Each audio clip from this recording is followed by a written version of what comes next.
जय मसीह। प्रभु का धन्यवाद हो कि उसने हमको एक नए सप्ते में प्रवेश करवाया है और मैं निश्चय ये आशा रखता हूँ कि आप जो सुन रहे हैं वो प्रभु की अनुग्रह में भले चंगे होंगे।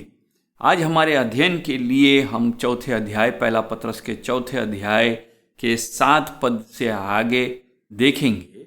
पिछली बार में हमने 1 से 6 पद में देखा है कि कैसे पत्रस अपने विश्वासी भाई बहनों को दुख उठाने के लिए और दुख उठाने के लिए तैयार रहने के लिए प्रोत्साहित कर रहा है और इस दुख उठाते समय उनका जो जीवन शैली है, उनका जो विचारधारा है वो किस प्रकार का होना चाहिए, इन बातों पर ध्यान दिया है। आज के अध्ययन में वो इसी बात में विश्वासियों को और भी प्रेरित करते हुए आगे के लिए तैयार कर रहा है और 7वां पद कह रहा है कि सब बातों का अंत तुरंत होने वाला है, इसलिए संयमी होकर प्रार्थना के लिए सचेत रहो। और सब में श्रेष्ठ बात यह है कि एक दूसरे से अधिक प्रेम रखो, क्योंकि प्रेम अनेक पापों को ढांप देता है। बिना कुड़कुड़ाए एक दूसरे की पहुनाई करो। जिसको जो वरदान मिला है वह उसे परमेश्वर के नाना प्रकार के अनुग्रह के भले भंडारियों के नाई एक दूसरे की सेवा में लगाए। यदि कोई बोले तो ऐसा बोले मानो परमेश्वर का वचन है। यदि कोई सेवा करे तो उस शक्ति से करे जो परमेश्वर देता है, जिससे सब बातों में यीशु मसीह के द्वारा परमेश्वर की महिमा प्रकट हो। महिमा और साम्राज्य युगानी युग उसी का है। आमीन। नाउ आज के अध्ययन के लिए हम संभवतः 7 और 8 पद पर अपना समय बिताएंगे, जहां पर पत्रस ने कुछ मुख्य बातों पर हमारा ध्यान को केंद्रित कराया है। वह इससे पहले के 6 पदों में उसने विश्वासियों के जीवन शैली, विश्वासियों के सोच विचार, विश्वासियों का वर्ल्ड व्यू के बारे में बहुत सी बातों को बताया। 4 अध्याय के 1 पद में उसने कहा है कि जैसे मसीह ने शरीर में होकर के दुख उठाया, तुम भी उसी मनसा को धारण करके हथियार बांध लो। सो हमारा मनसा होना चाहिए, जिस प्रकार यीशु मसीह का मनसा था, जिस प्रकार यीशु मसीह का विचार था, हमारा भी विचार होना चाहिए। और उसके बाद के पदों में वो डिफरेंसेस दिखाता है कि कैसे एक विश्वासी का जीवन शारीरिक अभिलाषाओं, मनुष्यों की अभिलाषाओं के अनुसार नहीं, बल्कि परमेश्वर की इच्छा के अनुसार होना चाहिए। जो हम दूसरे और तीसरे पद में पाते हैं कि उसका जीवन परमेश्वर की इच्छा के अनुसार व्यतीत होना चाहिए।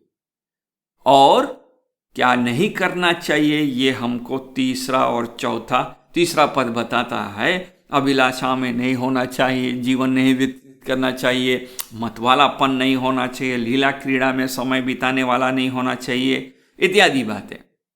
जब हम 7वें पद में आते हैं तो वहां पत्रस हमको फिर से स्मरण दिलाता है कि क्यों ऐसा जीवन व्यतीत करेंगे।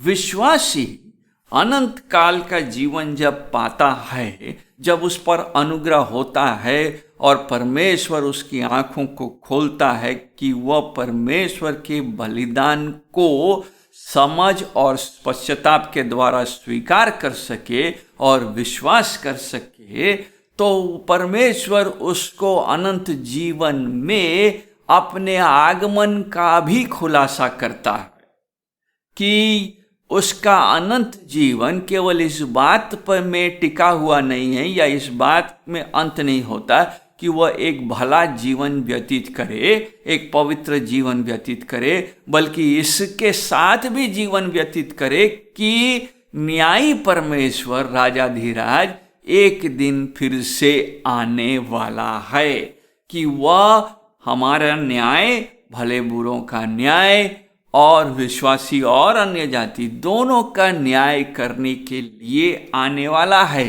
इस कारण से यह समय जो अभी उसे मिला है यह सदैव चलता नहीं रहेगा। और इस बात को स्मरण कर रहा है पतरस जब वो इन पाठकों को लिख रहा है कि हाँ, यह समय काल खराब जरूर है, हम सताए जा रहे हैं, हमको तितर बितर होना पड़ा है और हम प्रभु की मनसा के साथ हमारा विचारधारा होना चाहिए कि हम जब इस संसार में रहते हैं हमारा सोच ठीक प्रभु के सोच के समान होना चाहिए। ओके, लेकिन 7वां पद आगे भी ले जाता है, बोला कि सब बातों का अंत तुरंत होने वाला है, यह भी जानना होगा कि प्रभु का आना निकट है। ना सब बातों का अंत का माने हर प्रकार का समस्या, हर प्रकार का सतावा जो आ रहा है ये अंत हो जाएगा, ये कहा नहीं जा। पतरस ये नहीं विश्वासियों को कह रहा है कि कुछ दिन बर्दाश्त करो, बाकी सब कुछ अपने समय में ठीक हो जाएगा। पतरस ये नहीं कह रहा है कि अभी ये समय इसलिए है क्योंकि रोमी राज्य कर रहे हैं, लेकिन कुछ दिन के बाद दूसरे राजा आएंगे या दूसरा साम्राज्य स्थापित होगा, तो जब वो साम्राज्य स्थापित होगा तो हमारा समस्या नहीं रहेगा। नहीं, ये नहीं कह रहा। पतरस ये कह रहा है, जब वो कह रहा कि सब बातों का अंत तुरंत होने वाला है, का माने है कि वह अंत यीशु मसीह के द्वितीय आगमन के साथ जुड़ा हुआ है। अर्थात यह समय काल ये अंत होगा, यह समय काल पीड़ा का, दुख का, न्याय का, परीक्षा में सताए जाना और पढ़ना इत्यादि, ये सारा चीज खत्म होगा, ये संपूर्ण होगा। खत्म का माने नष्ट नहीं होगा, बल्कि राजा यीशु मसीह इसको अंत करेगा। अर्थात सब कुछ का अंत होगा जब प्रभु वापस आएगा। ना वचन बार बार कि इसके बारे में हमको सिखाता आया है। जब हम प्रेरितों के काम के 2-3 अध्याय के 21वें पद को पढ़ते हैं, प्रेरितों के काम के 3 अध्याय के 21वें पद में, तो वहां पर लिखा है 3 अध्याय और उसका 21वां पद, वहां लिखा है कि अवश्य है कि वह स्वर्ग में उस समय तक रहे जब तक कि वह सब बातों का सुधार न कर ले जिसकी चर्चा परमेश्वर ने अपने पवित्र भविष्यवक्ताओं के मुख से की है, जो जगत की उत्पत्ति से होती आई है। तो सब का अंत होने वाला, अब तुरंत होने वाला है, यानी कि सब चीज अपने जगह पर करके, सब कुछ को अंत में ला करके यीशु मसीह अपने समय में न्याय करने के लिए हमारे बीच में उपस्थित होगा। 2 थिस्सलुनीकी 1 अध्याय का 10 पद इत्यादि पदों में हम इसी बातों के बारे में कि प्रभु का आना है और निश्चित है, और वो हम पढ़ सकते हैं। और साथ में लिखा है कि उसका अंत होना तो निश्चित है, लेकिन यह तुरंत होने वाला है, यानी कि जल्द ही होने वाला है। यीशु मसीह ने स्वयं मत्ती रचित सुसमाचार में 24 अध्याय में बताया अपने शिष्यों को कि वह कब आएगा, कौन सी घड़ी आएगा यह स्पष्ट नहीं है, यह बताया नहीं गया। वह चोर के समान आएगा, वह अचानक आएगा, और वह ऐसे समय में आएगा जब सब कोई उसके आने की बाट नहीं जो रहे होंगे। अर्थात इसका मान्य है कि जितना निश्चित है उसका आना, लेकिन उतना ही अनिश्चित है कि वो कब आएगा, क्योंकि समय किसी को मालूम नहीं है। रोमियो की पत्री के 13 अध्याय के 12वें पद में पौलुस लिख रहा है, रोमी 13 अध्याय और उसके 12वें पद में वहां पौलुस लिखता है कि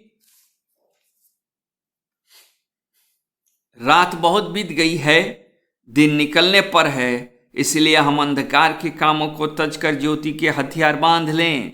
जैसा दिन को सोहता है वैसे ही हम सीधी चाल चले, न कि लीला क्रिया, पियक्कड़पन, व्यभिचार, लुचपन में, और न झगड़े और डाह में। रात बहुत बीत गई है और दिन निकलने पर है। दिन निकलने पर है का माने है कि यीशु मसीह का आना निकट है, और इसको हम प्रकाशित वाक्य के 16 अध्याय के 15 पद में भी पढ़ सकते हैं। इस कारण से विश्वासियों को यह कहा जा रहा है कि वह एक ऐसा जीवन व्यतीत करें जिसमें यीशु मसीह के आगमन के लिए वे अपने आप को न केवल तैयार करें बल्कि इंतजार के साथ अपना जीवन को व्यतीत करें। हम एक एक्सपेक्टेंसी कि कभी भी प्रभु आ सकता है, एक एक्सपेक्टेंसी कि कभी भी हमारे बीच में वो उपस्थित हो सकता है, हमारा न्याय होगा, द्वितीय आगमन होगा, और वो सारी बातें जिसके बारे में बाइबल कह चुकी है वो सब कुछ होगा पुत्र के आने से। लेकिन उसके लिए विश्वासी का जीवन यहाँ रहते समय उसके आने की बाट जोहने के लिए या उस मनसा के साथ होना चाहिए कि मैं जो जी रहा हूँ मैं एक उद्देश्य के साथ जी रहा हूँ। यह नहीं कि मुझे मिल गया जीने का वजह मिल गया, अनंत जीवन मिल गया, डरने की कोई आवश्यकता नहीं है, अब मैं जो जीता हूँ सो पूरा जीता हूँ, जैसा मन करता है जैसा जीता हूँ, नहीं। बल्कि अब जो मैं जीता हूँ केवल एक ही विचार के साथ जीता हूँ कि प्रभु का आना निकट है, और क्योंकि प्रभु का आना निकट है तो मुझे अपने जीवन को उसके न्याय में स्वीकार होने लायक रखना होगा। एक एक्सपेक्टेंसी के साथ जीना है। इसीलिए वहां शब्द है कि अंत है, सब बातों का अंत तुरंत होने वाला है, यानी कि नियर है। The end of all things is near, यानी कि सब बातों का अंत तुरंत होने वाला है। नौ यहूदी हर समय इस बात के साथ जीते थे कि जब वो पुराने वाचा में थे तो वह मसीहा के आने की बाट जोहते हैं। न मसीहा के आने के कारण से अब वो सारी पुरानी बातें कंप्लीट हो गई, संपूर्ण हो गई है और अंत हो गई है। अब उन्हें उन सारे धार्मिक रीति रिवाजों को पूरा करने की आवश्यकता नहीं होगी, उनको वो बलिदान चढ़ाने की आवश्यकता नहीं होगी। मंदिर का पर्दा फट गया है और इस कारण से परमेश्वर ने अपने दिव्य योजना में पुत्र को भेज करके जो आने की बारे में बात थी, पहला आगमन, उसको कंप्लीट कर दिया है। और अब कोई विशेष मंदिर नहीं, क्योंकि विश्वासी का शरीर, विश्वासी का मन, उसका हृदय ही स्वयं परमेश्वर का मंदिर बन गया है। सो ये सारी बातों को लेकर के यीशु मसीह ने बार बार उनको सिखाया कि उसका द्वितीय आगमन होने वाला है। ये बात दूसरा है कि यहूदी इन बातों को बहुत अधिक विश्वास नहीं कर रहे थे। इसीलिए मत्ती रचित सुसमाचार के 24 अध्याय में यीशु मसीह ने यरूशलेम को देख करके कहा कि एक समय आएगा जब ये मंदिर ढा दिया जाएगा और उसमें इसका एक भी पत्थर इसके ऊपर नहीं बचेगा। और दूसरे जगह में उसने पौलुस ने कहा कि यीशु मसीह का आना मानो एक क्या कह देंगे, हम खोलेंगे पहला कुरिन्थी 15 अध्याय, पहला कुरिन्थी 15 अध्याय में वहां लिखता है कि उसका आगमन 51 पद में देखो मैं तुमसे भेद की बात कहता हूं कि हम सब तो नहीं सोएंगे परंतु सब बदल जाएंगे। यह क्षण भर में होगा, पलक मारते ही, पलक झपकते ही पिछली तुरी फूकती है होगी, क्योंकि तुरी फूकी जाएगी और मुर्दे अविनाशी दशा में उठाए जाएंगे। हम बदल जाएंगे, क्योंकि अवश्य है कि यह नाशमान दे अविनाश को पहन ले और यह मरणहार दे अमरता को पहन ले। और जब यह नाशमान अविनाश को पहन लेगा और यह मरणहार अमरता को पहन लेगा तब वो वचन जो लिखा है कि पूरा हो जाएगा कि जय ने मृत्यु को निगल लिया, हे मृत्यु तेरी जय कहाँ रही। और हम 53 पद तक जब हम पढ़ते हैं तो देखते हैं कि क्या क्या चीज होगा। यीशु मसीह के आगमन में तुरही फूकी जाएगी और क्षण भर में पलक झपकते ही सब कुछ बदल जाएगा। अविनाशी दशा से हम उठा लिए जाएंगे, अविनाशी दशा में उठाए जाएंगे और हम बदल जाएंगे अगर हम जीवित हैं। और अगर नाशमान देह में अविनाश को पहने लिए हैं, या मरणहार देह अमरता को पहन लेगा। इन सारी चीजों का होना निश्चय है। और इस कारण से पतरस कह रहा है कि वापस जाएंगे पहला पतरस के 4 अध्याय के 7वें पद में, कि जबकि ये सारा चीज होना है तो हमको क्या करना है। सब बातों का तुरंत अंत होने वाला है, इसलिए तुरंत होने वाला है। और क्योंकि ये तुरंत होने वाला है, ये हमको हमारे अंदर में वो तत्परता, वो शीघ्रता का जीवन होना चाहिए। हमारा जीवन कहना चाहिए आलस्य में नहीं बीतना चाहिए। हमारा जीवन ऐसा नहीं होना चाहिए मानो हमारा कोई लक्ष्य नहीं है। कई बार विश्वासियों को देखने से पता नहीं लगता कि इनके जीवन में कोई निश्चित लक्ष्य है। वे ऐसे ही जीवन व्यतीत कर रहे हैं। न सुसमाचार सुनाना है, न उस सुसमाचार को जो उन्होंने पाया है स्वयं, ना उसको दूसरे को बताना है। ऐसा नहीं होना चाहिए, क्योंकि वचन बताता है कि अंत तुरंत होना है। इसके लिए विश्वासियों के जीवन में सुसमाचार के प्रति एक जोश होना चाहिए। कई बार हम अपने समस्याओं को लेकर के इतने फंसे रहते हैं कि हमारे अंदर का जोश मानो सूखता हुआ, बुझता हुआ दिखता है। नए नियम के विश्वासी जितने ज्यादा सताए जाते, उतने ही ज्यादा वो सुसमाचार को लेकर के दूसरों तक पहुंचते हैं। आज का इवेंजेलिकल विश्वास, आज के कलीसियाओं की समस्या यह है कि कई बार वो सुसमाचार को, असल सुसमाचार को बताने के बजाय दूसरे चीजों से सोचते हैं कि करने से सुसमाचार फैलेगा। उदाहरण के लिए सोशल वर्क करते हैं, उदाहरण के लिए समाज सेवा कर रहे हैं और ये सोच रहे हैं कि बिना मुंह खोले, बिना सुसमाचार बताए, बिना यीशु मसीह के बलिदान और पाप से पश्चाताप और यीशु मसीह के केवल एकमात्र ईश्वर होने के बारे में नहीं बता करके वे इस प्रकार से सुसमाचार सुना लेंगे। यह विचार कलीसियाओं को खोखला कर रहा है। इससे हमें सावधान रहना चाहिए। वचन हमको बताता है कि जब यीशु मसीह न्याय करता है तो वह यह देखता है कि वह सोशल वर्क का न्याय नहीं कर रहा, वह हमारे जीवनों का न्याय कर रहा है। वह पाप से पश्चाताप का न्याय कर रहा है। जिन्होंने उनका इनकार किया उनका न्याय किया कर रहा है, और जिन्होंने उसके अनुग्रह में उस पर विश्वास करके उसको स्वीकार किया उनका न्याय कर रहा है। इस कारण से कलीसिया को यह सावधान रहना चाहिए कि वह, जैसा गलातियों की पत्री में बताता है, कोई दूसरा सुसमाचार न सुनाए। सुसमाचार यह है कि यीशु मसीह मारा गया, गाड़ा गया और पुनरुत्थित हुआ है। सुसमाचार यह है कि वह हमारे पापों को क्षमा दे सकता है।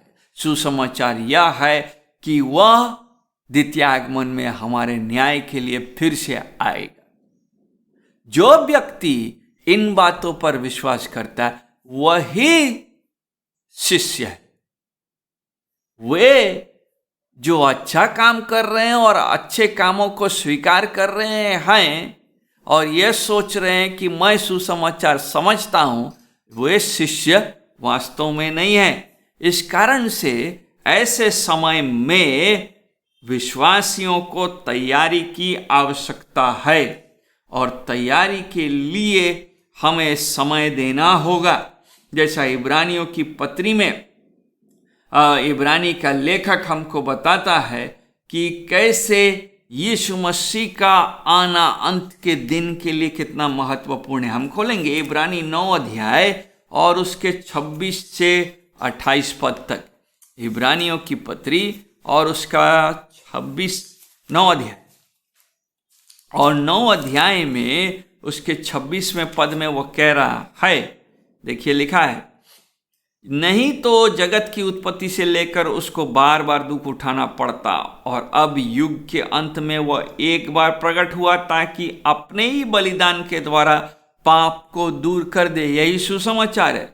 और जैसे मनुष्यों के लिए एक बार मरना और उसके बाद न्याय का होना नियुक्त है, वैसे ही मसीह भी बहुतों के पापों को उठा लेने के लिए एक बार बलिदान हुआ, और जो लोग उसकी बाट जोते हैं उनके उद्धार के लिए दूसरी बार बिना पाप के दिखाई देगा। जितना सच है कि यीशु मसीह क्रूस पर मारा गया, गाड़ा गया, पुनरुत्थित हुआ, उतना ही सच है कि वह समय के पूरे होने पर न्याय के लिए उपस्थित होगा। इस कारण से अब समय है, आगे जाते हैं और वहां लिखा है कि करना क्या होगा। वहां लिखा है कि इसीलिए संयमी होकर प्रार्थना के लिए सचेत रहो। संयमी होना होगा ना। संयमी हमको बहुत अपने पवित्र जीवन में आगे बढ़ने का दिशा दिखा रहा है। पतरस ये नहीं कह रहा है कि ओके तुम सताए जा रहे हो, ओके तुम्हारा जीवन जैसा चल रहा है उसके कारण से तुम सताए जाते हो, परमेश्वर तुमको चुनौतियों से लेके चल रहा है, तुम घबराओ मत, हिम्मत मत तोड़ो, निश्चय कर रहा है। ये सारी बातें वो 3 अध्याय 4 अध्याय में करता आया हुआ है, बताया है। परंतु अभी यहां बताता है आगे क्या करना है। ठीक है, हम सताए जाते, हम हिलाए जाते, हम भटके, हम तितर बितर हो रहे हैं, हम हथियार बांध रहे हैं। और चौथा अध्याय का पहला पद बताता है कि हथियार बांध लो, तो 7वां पद बताता है किस प्रकार बांधो, संयमी होकर। यानी कि संयमी का माने है कंट्रोल, यानी कि निश्चित दिशा है उस व्यक्ति का, वो जान रहा है, वो समझ रहा है क्या उसके साथ हो रहा है, वो अपने आप को हल्के में नहीं ले रहा है या अपने अंडरस्टैंडिंग को, अपना समझ को भी हल्का नहीं लेता, और न ही वो भावनाओं में बहता है कि आज मुझको बहुत जोश लग रहा है इसलिए आज मैं बहुत कुछ बोल दे रहा, कल मुझे जोश नहीं लगेगा इसलिए आज कल का मसीही जीवन का कोई ठिकाना नहीं। ये व्यक्ति का मसीही जीवन उतार चढ़ाव सब में संयमी है, अपने जगह स्थिर है। निश्चय वो प्रार्थना करेगा, निश्चय वो प्रभु के साथ समय बिताएगा, लेकिन इसके पहले कि वो सारा चीज करे, उसका जो अंडरस्टैंडिंग है, उसका जो समझ है, वह समुद्र में जहाज के समान जो ऊंचे ऊंचे पानी के थप्पड़ से इधर उधर बहकने वाला नहीं है, बल्कि वो एक ऐसा चट्टान के समान है जो समुद्र के पानी का थप्पड़ खाता है पर अपने जगह में स्थिर रहता है। साउंड जजमेंट का है, सोबर स्पिरिट बोला गया, इसलिए संयमी कहा गया। वहां पर यीशु मसीह ने कहा कि संयमी बने रहो। संयमी होने के लिए उसने मत्ती रचित सुसमाचार के 24 अध्याय में कहा है। और दूसरा शब्द है संयमी का, सचेत रहना। ना संयमी क्यों रहना है या सचेत क्यों नहीं रहना है? क्योंकि एक संयमी सोच, विचार, दिमाग, एक सचेत दिमाग वाला सही रीति से पूरे चेतना के साथ प्रार्थना कर सकता है। जब हम प्रार्थना में आते हैं, क्योंकि प्रार्थना प्रभु से बातें करना है, सो प्रार्थना में हमको पूरे संयमता के साथ आना है। केवल भावुक होके हम प्रभु से बातें नहीं कर सकते। भावना होना चाहिए, परंतु हमारा ग्राउंड, हमारा जो नेव है, वो प्रभु के वचन पर टिक करके आना चाहिए। उन प्रतिज्ञाओं को स्मरण रखते हुए आना चाहिए। वचन का बिना जानकारी रखे व्यक्ति अपने समझ में संयमी नहीं होगा। वचन ही उसको संयमी होना सिखाता है। वचन ही उसको वो नेव देता है जिससे वो अपने प्रार्थना जीवन को और मजबूत कर सके। जिन विश्वासियों का सोच स्थिर नहीं होता है, उन विश्वासियों का प्रार्थना जीवन भी स्थिर नहीं होता, क्योंकि वो बहकते रहते। आज अच्छा लग रहा तो आज बहुत प्रार्थना कर रहे हैं, और कल विपत्ति आई तो प्रार्थना करना बंद कर दिया। इसीलिए पतरस लिखता है, प्रार्थना में भी संयमता की आवश्यकता है और सोबर माइंड, सचेत रहने की आवश्यकता है। दूसरा पॉइंट जो है वहां लिखा है, संयमी होकर प्रार्थना के लिए सचेत रहो। पवित्र जीवन व्यतीत करना यह तभी आरंभ होगा, यह तभी संभव होगा जब विश्वासी के अंदर में संयमता और सचेत होना दोनों आवश्यक है। ना सचेत रहने का माने है कि वह अपने समय काल को परमेश्वर के वचन के सामने रख करके उसको परखने का क्षमता रखता है। ना मेरा सवाल यह है कि आज के विश्वासी अपने आसपास के बदलते समय को देखते हुए सचेत हैं? क्या वो अगल बगल के आमने सामने होने वाले जो बदलाव हो रही हैं उनको देखते हुए वे अपने विश्वास के जीवन में संयम हैं, सचेत हैं, ऑन स्टैंडिंग ऑन गार्ड? सचेत रहना मतलब तैयार रहना, या सोते हुए पाए जा रहे? हमारे चारों ओर बहुत सी चीजें बदल रही है, चाहे बीमारियां हो, चाहे नीतियां हो, चाहे किसी भी प्रकार का वो सारी बातें हों जो संसार में हो रही है। बहुत कुछ बदलता है। उस बदलाव का हमारे विश्वास के जीवन में इन बदलावों ने हमको कैसे तैयार कराया? क्या हमारा समय और भी उसके वचन के प्रति गया है? क्या हम और अधिक इन बातों को और समझते हुए वचन से हम निर्णय लेने का सामर्थ्य पा रहे हैं और तब प्रार्थना में समय बिता रहे हैं, तब परमेश्वर से भी बातें कर रहे हैं? या समस्या आया तो हड़बड़ा के खाली प्रार्थना कर रहे हैं लेकिन जान नहीं रहे हैं कि हमारा नियम का? कई बार हम अपने प्रतिज्ञाओं को भूल जाते हैं। इस कारण से वचन हमको वापस लाता है, सिखाता है। निश्चय हमारे जीवन में बहुत सी बातें और बहुत सी घटनाएं घटती है। पतरस कहता है, संयमी होकर सचेत रहे। और उद्देश्य क्या है संयमी और सचेत होने का? कि प्रार्थना के लिए हो सके, क्योंकि प्रार्थना वो समय है जब हम इन बातों को, अपनी बातों को उस नेव पर रख करके प्रभु से बातें कर सके, वचन के नेव पर खड़े होकर के प्रभु से बात कर सके। परमेश्वर करे कि जैसे जैसे हमारा अंत नजदीक आता है, प्रभु का आगमन और नजदीक होता है, हम तैयार रह सके। अगली बार हम 8वें पद को देखेंगे और 8 और से 9 पद हो सकेगा तो उसको भी साथ में देखेंगे। धन्यवाद।